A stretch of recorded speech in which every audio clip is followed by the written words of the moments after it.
কাউকে আঘাত করার জন্য বলছি না, প্রতিটা ধর্মকে সম্মান রাখি।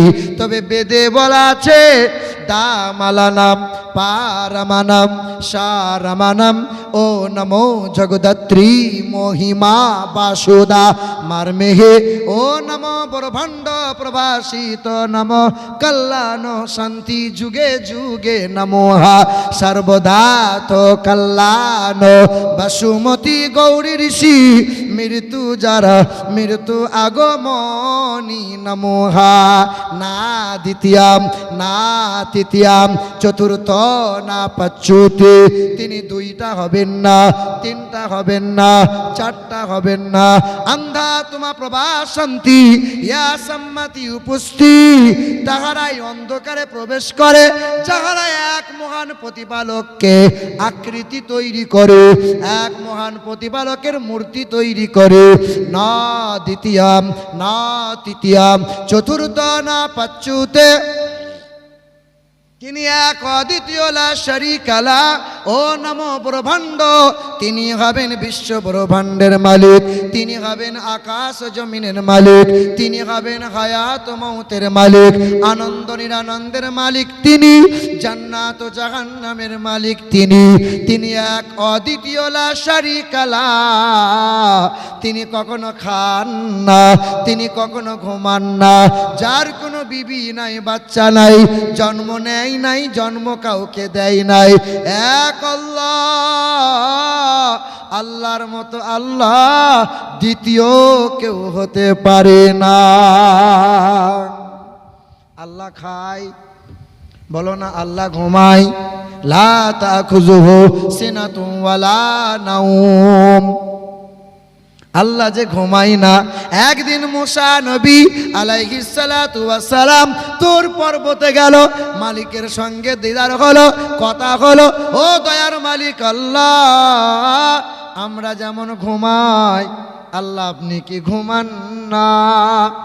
আল্লাহ বলে ওরে মুসা, আমি আল্লাহ কেমনে ঘুমাই, আমি আল্লাহ কেমনে ঘুমাই?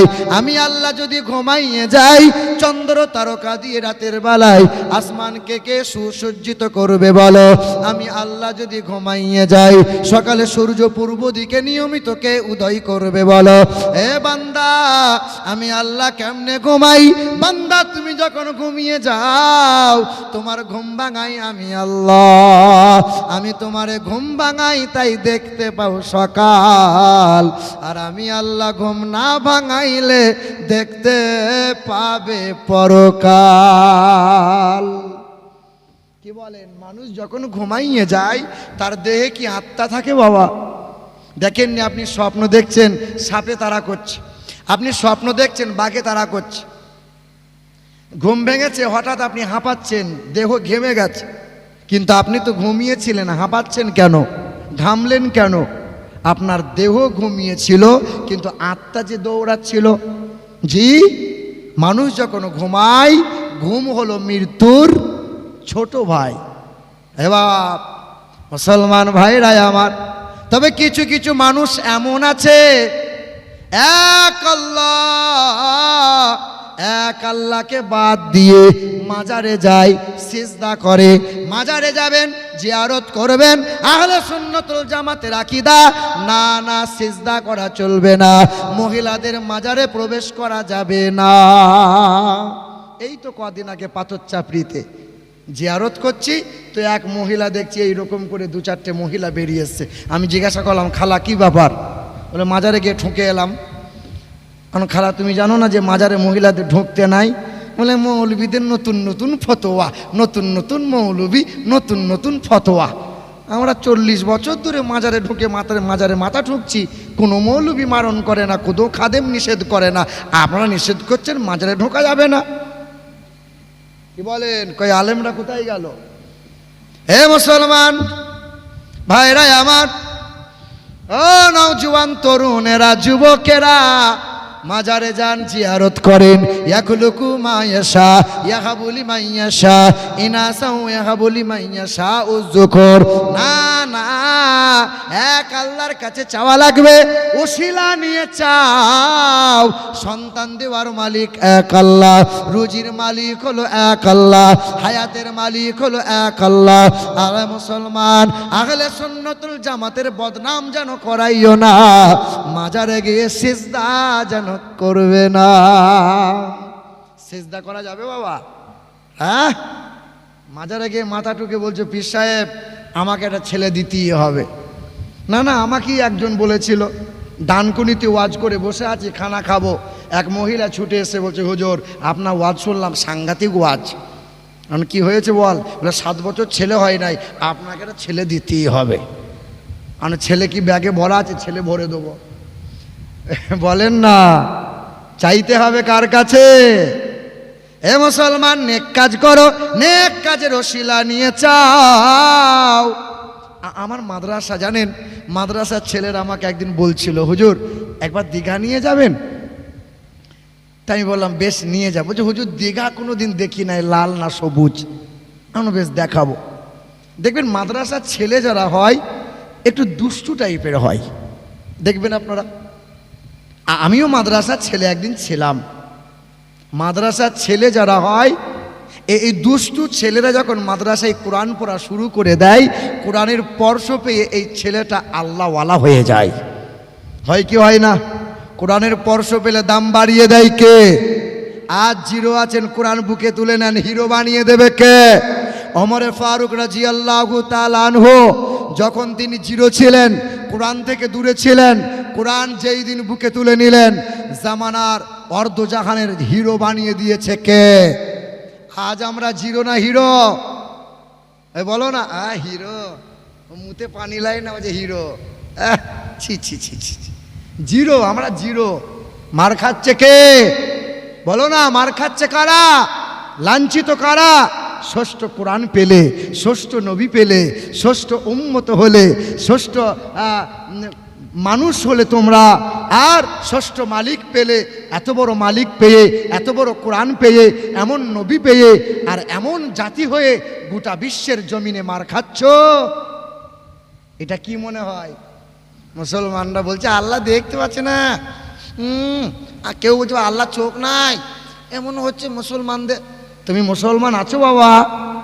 বলো না, মুসলমান আছো? নামাজ নাই, কুল নাই, কলমা নাই, পিশাব করে পানি নাই, দাম্পত্য জীবনের মধুর মিলনের পরে ফরজ গোসল নাই, না পাক অবস্থায় জিয়াগঞ্জ আজিমগঞ্জ ঘেঁটে দিচ্ছ। বলছে মুসলমানকে আল্লাহ দেখ। আল্লাহ বলছে গজব দিলাম রে, এটা গজব। ওয়াকাযালিকা নুওয়াল্লি বাযায যালিমিনা বিমা কানু ইয়াকসিবুন। আমি আল্লাহর গজব নামিয়ে দেব যখন খোদার নাফরমানি করবি তোরা, আমার নবী তরিকাকে বাদ দিবি যারা, জালিমের হাতে ক্ষমতা দেব, মুসলমানের পায়ের নিচে থেকে মাটি আমি আল্লাহ সরিয়ে দেব। তবে নওজোয়ান যুবক যারা, তোমরা যেমন জালসা দিচ্ছ বাবা, আগামীতেও তোমাদেরকেই সচেতন হওয়া লাগবে, তোমাদেরকেই বেশি বেশি পরহেজগার হওয়া লাগবে। কারণ নওজোয়ান যুবক যারা নবীকে সবচেয়ে বেশি মহব্বত করেছিল তারা, নওজোয়ান যুবক যারা কোরআনকে সবচেয়ে বেশি আঁকড়ে ধরেছিল তারা, নওজোয়ান যুবক যারা ইসলামের ঝান্ডা উঁচু করে ধরেছিল তারা, নওজোয়ান যুবক যারা নবীর জন্য জীবন দিতে তারা পিছু পা হয় নাই, আর নওজোয়ান যুবক যারা ইসলামের ইতিহাসে আজও স্বর্ণ অক্ষরে তাদেরই নাম পাওয়া যায়। আমাদের ছিল এক সোনালী অতীত, নারিয়ে দিতাম সব জালিমের ভিত। আমাদের ছিল এক সোনালী অতীত, নারিয়ে দিতাম সব জালিমের ভিত। আইন ছিল শুধু ইনসাফেরি, জুলুম রুখে দিতে হতো না দেরি। আমাদের সে অতীত হারিয়ে গেছে, মাজলুম আজ তাই কেঁদে মরে, হারিয়েছি যা তা কি পাবো ফিরে, তুমি না জাগিলে তাকে ফিরাবে কে? ইয়া শাবাব ইস্তাইকিন, হে যুবক জেগে ওঠো। নওজোয়ান যুবকরা মনে মনে ভাবছে জলসা দিয়ে দিলাম, আমাদের এবার শেষ, যখন মরে যাব এই জলসা দিয়েই ফুরুত করে জান্নাত চলে যাব।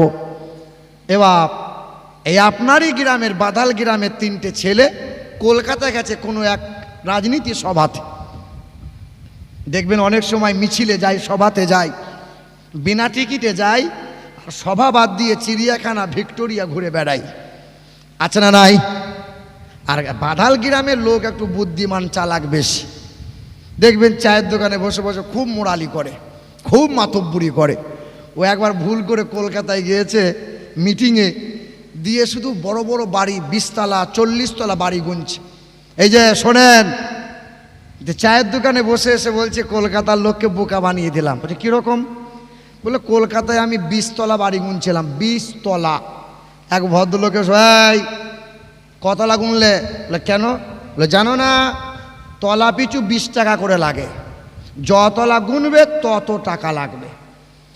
20 তলা যদি গুনে আর তলা পিছু যদি 20 টাকা করে হয় তো হয় কত বাপ?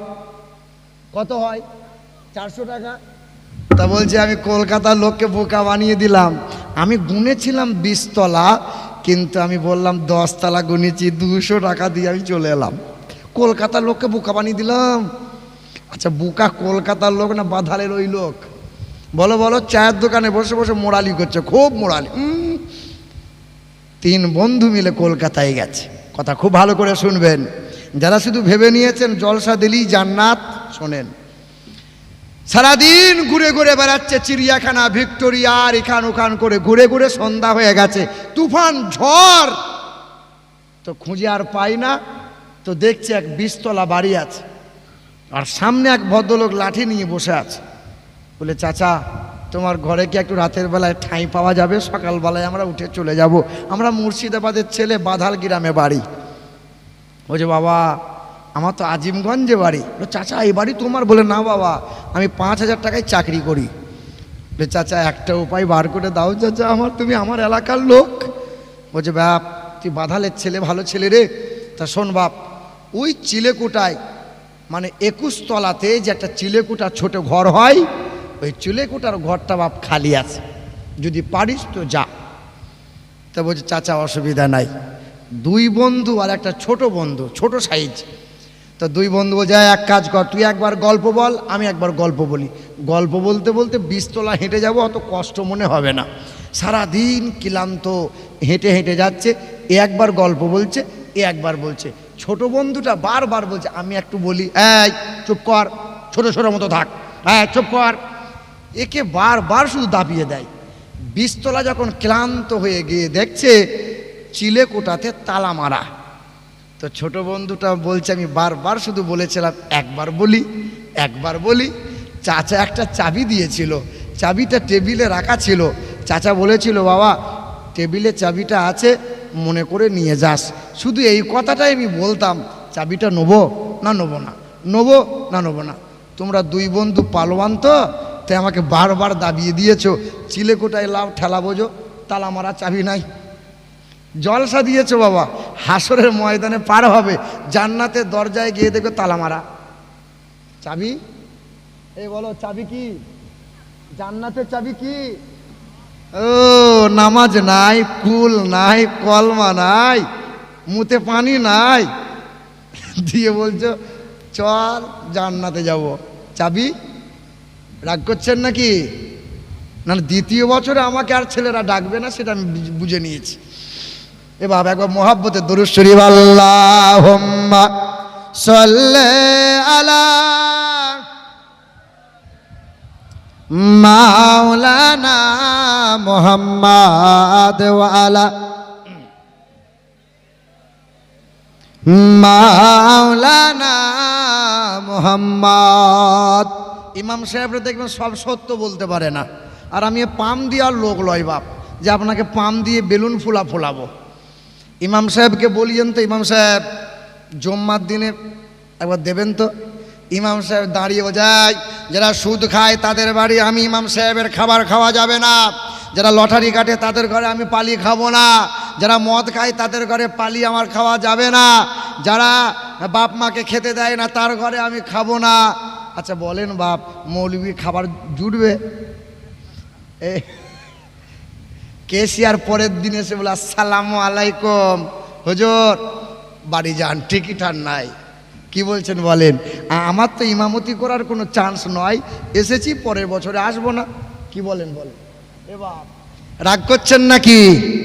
রাগ করছেন? কই দেখি তো নারে তাকবীর। না না, পিছনের লোকরা বলেন, সামনের চুপ থাকেন তো, পিছনের লোকরা জোরে বলেন নারে তাকবীর। সামনে পিছনে সবাই বলেন নারে তাকবীর, নারে রিসালাত, নারে হায়দারি, মাসলাকে আলা হযরত, উলামায়ে আহলে সুন্নাত, নারে তাকবীর। মুসলমান বাবাজিরা ভাইরা আমার, তো মাদ্রাসার ছেলের কথা বলছিলাম না, তার কোরআনের স্পর্শ পেলে আল্লাহ দাম বাড়িয়ে দেয়। তো মাদ্রাসার ছেলে দুষ্টু কেমন? খুব বুদ্ধিমান হয়। মাদ্রাসার ছেলে যারা খুব বুদ্ধিমান হয়। হাফেজ সাহেব বসে আছে, ছেলেগুলোকে নিয়ে পড়াচ্ছে, আর দেখবেন 60 বছর বয়স হয়ে গেলে চাকরি আর থাকে না। থাকে বাবা? তো চাকরি আর থাকে না, আর ঘরে কাজকর্ম তেমন হয় না, তাই বউয়ের কাছে সম্মান ভালোবাসাও তেমন পায় না, খিটখিট খিটখিট করে। তো এই সমস্ত ব্যক্তিগুলো মৌলবীদের খোঁজা মারে। তো এক ভদ্রলোক 60 বছর বয়স, ইমাম সাহেব ছেলেগুলোকে নিয়ে পড়াচ্ছে, ছেলেরা কোরআন পড়ছে, আলহামদুলিল্লাহ রাব্বিল আলামিন, ছেলেরা পড়ছে। তখন এই চাচা গিয়ে দরজার কাছে বলছে আসসালামু আলাইকুম। হাফেজ সাহেব বলছে ওয়ালাইকুম আসসালাম। কে? বলে আমি ছত্তারের বাপ। বলে এসো চাচা। বলে বাপ একটা প্রশ্ন নিয়ে এলাম। বলে কি? বলে আমি যখন ঘর থেকে বার হলাম, কথা শুনবেন, বলে আমি যখন ঘর থেকে বার হলাম তখন আমার ঘড়িতে বাজে 7টা, আপনার এই মাদ্রাসা মক্তবে এলাম আমার ঘড়িতে বাজে এখন 9টা। কতক্ষণ সময় লাগলো? কতক্ষণ? তা 2 ঘন্টা যদি সময় লাগে, বলো তো হাফেজ সাহেব আমার বয়স কত? ইমাম সাহেব বলছে এটা কোনো প্রশ্ন হলো? আপনার বয়স আপনি জানেন? তালবিলিম 2-4টে বসে আছে, আর তালবিলিম খুব বিচক্ষণ হয়, খুব বিচক্ষণ হয়। হ্যাঁ, আমরা তো তালবিলিম ছিলাম, আমরা জানি। এবার তো তালবিলিমটা তাকিয়ে দেখছে যে আমার হুজুরকে কিন্তু অপমান করছে। 10 বছরের তালবিলিম। চাচা এই প্রশ্নটা আমাকে করেন। বলছে পারবি তুই? বলে হ্যাঁ। বলে বাপ বাড়ি থেকে যদি আসতে আমার 2 ঘন্টা সময় লাগে, বল আমার বয়স কত? 10 বছরের তালবিলিমটা বলছে চাচা আপনার বয়স এখন 60 বছর। কত বছর? এই মুরব্বী চিন্তা করছে সত্যিই তো আমার বয়স 60, কিন্তু তালবিলিমটা জানলো কি করে? কি করে জানলি বাপ? না এ কথা বলা যাবে না। কি করে জানলি? বলে না চাচা এ কথা রাগ করবেন, বলা যায়। বল ভাবে একবার বল। বলে চাচা আমার বাড়িতে আমার একটা বড় ভাই আছে, তার বয়স এখন 30 বছর। কত বছর? বলো না কত বছর? কিন্তু আধ পাগলা। কত পাগলা? কত পাগলা? তা আমি বসে বসে হিসেব করলাম যে 30 বছর যদি বড় ভাইয়ের বয়স হয়, আর হয় যদি আধ পাগলা, তাহলে ফুল পাগলা হলে বয়সটা কত হবে বলো? তা বলছে সব জায়গায় পাকামো করা যাবে, কিন্তু তালবিলিমদের সাথে পাকামো করা। মুসলমান ভাইরা আমার, কোরআন যেই দিন বুকে তুলে নেয়, সন্তানগুলো নেককার আল্লাহওয়ালা হয়ে যায়। ওই সন্তানগুলো যখন পথ দিয়ে যায়, রহমতের ফেরেশতা ডানা বিছিয়ে দেয়, দরিয়ার ধার দিয়ে রাস্তার পাশ দিয়ে যায়, পুকুরের তামাম প্রাণীগুলো তার বাপ মায়ের জন্য মাগফিরাতের দোয়া করে দেয়। হে মুসলমান, সবচেয়ে দামি মাস হলো রমজান মাস। রমজান মাসের কেন এত দাম বেড়ে গেল? ওই মাসে আমার আল্লাহ কোরআন নাজিল করে দিল। সবচেয়ে দামি রাত হলো লাইলাতুল কদরের রাত। কেন এত দাম বেড়ে গেল? যে রাত এক রাত ইবাদত করলে পরে 83 বছর 4 মাস ইবাদত করার স্বভাবটা বান্দার আমলনামায় আমার আল্লাহ দান করে দেয়। কেন এত দাম বেড়ে গেল? ওই রাত্রিতে আল্লাহর কালাম পৃথিবীতে নাজিল হলো। বলেন তো সবচেয়ে দামি ফেরেশতার নাম কি? জিবরাইল ফেরেশতা। কেন এত জিবরাইলের দাম বেড়ে গেল? যারা বলে ওসিলা মানি না, যারা বলে ওসিলা মানি না, কোরআন পড়ো, কোরআন দেখো, জিবরাইল বলে আমি জিবরাইলের ওসিলা না নিয়ে কোরআন তো কখনো নাজিল হয় না। ওসিলা মানো না যারা, কোরআন তো মানো না তারা। নাজালা বিহির রুহুল আমিন, আমি রুহুল আমিন জিবরাইলের দাম বেড়ে গেল, কারণ আমার মারফতে কোরআন নাজিল হলো। সবচেয়ে দামি ভাষার নাম কি? কোরআনের ভাষা হলো আরবি ভাষা, নবীজির ভাষা হলো আরবি ভাষা, আল্লাহর প্রিয় ভাষা হলো আরবি ভাষা, কবরের ভাষা হলো আরবি ভাষা, নামাজের ভাষা হলো আরবি ভাষা। সবচেয়ে দামি ভাষা আরবি ভাষা। আরবি ভাষায় কোরআন নাজিল করে দাম আমার আল্লাহ বাড়িয়ে দিল। এই দেশের সাংবাদিকরা প্রশ্ন করেছিল, দেশের যখন প্রধানমন্ত্রী পণ্ডিত জওহরলাল নেহরু হয়েছিল, ও পণ্ডিত জওহরলাল সারা জীবন কিস্তি টুপি পরলেন, লম্বা শেরওয়ানি পরলেন, লম্বা হাতে লাঠি রেখে জীবন কাটিয়ে দিলেন। ও পণ্ডিত জওহরলাল নেহরু, দেশের সবচেয়ে বিশ্বের মহামানব, বিশ্বের মহান নেতা আপনি কাকে মনে করেন? ওই সময় পণ্ডিত জওহরলাল বুক উঁচু করেছিল আর সাংবাদিক সম্মেলনে জানিয়েছিল, জেনে রেখে দাও, কেউ বলে যিশু খ্রিস্টের কথা, কেউ বলে আব্রাহাম লিঙ্কনের কথা, কেউ বলে লেনিনের কথা, কেউ বলে মহাবীরের কথা, কেউ বলে বালক ব্রহ্মচারীর কথা, কেউ বলে গুরু নানকের কথা, কেউ বলে শ্রী চৈতন্যের কথা। তবে জীবনে কখনো কোনো দিন একটাও মিথ্যা কথা বলেন নাই যিনি, জীবনে কখনো কোনো দিন হাত বা জুবান দিয়ে কাউকে কষ্ট দেন নাই তিনি হলেন বিশ্বের মহান নেতা, দোজাহানের বাদশাহ নবী মুহাম্মদুর রাসূলুল্লাহ।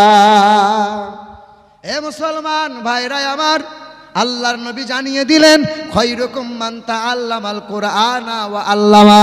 আরে সবচেয়ে দামি মানুষ হলো তারা কোরআন বুকে নিয়েছে যারা, কোরআন পড়িয়েছে যারা, কোরআন বুকে নিয়েছে যারা, কোরআন চুমা দিয়েছে যারা, কোরআন আঁকড়ে ধরেছে যারা, কোরআনকে ফলো করেছে যারা, কোরআন অন্যকে শিখিয়ে দিয়েছে যারা, সবচেয়ে দামি মানুষ হলো তারা। আরে সবচেয়ে দামি মানুষ তারা সুদ থেকে বেঁচে গেল যারা, লটারি থেকে দূরে থাকলো যারা।